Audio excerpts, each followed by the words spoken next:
The Future Ahead Book and its Purpose. The purpose of this book is to shed light on three significant aspects of my life: my early childhood, personal experiences, and the valuable lessons I have learned throughout my journey up until this point.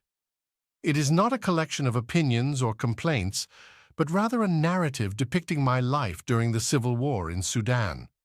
Moreover, it delves into the lessons I acquired while moving from city to city and the profound impact the war imposed on us, the people of South Sudan.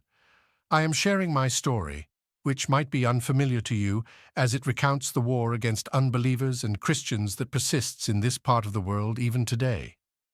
Countless questions arose in my mind as I sought to comprehend the religious justification behind the wars initiated by the Sudanese government and the global dynamics as a whole.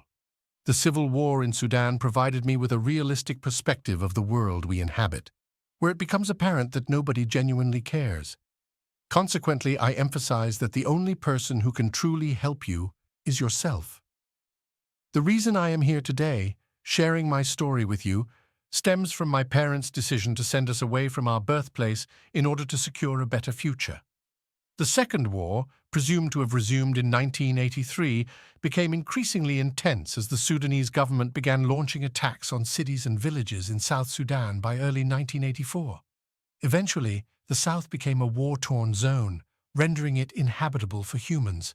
The act of burning down houses, including the accompanying destruction of food, led to starvation and death. To survive, we resorted to hiding in trees, yet the soldiers learned to navigate through the bushes, relentlessly searching for people and firing their weapons into the forest. Additionally, they possessed cars that we did not have. In this perilous situation, the question that haunted us all was, when will death come for us? Facing the prospect of our own demise was undoubtedly terrifying, and fear overwhelmed us.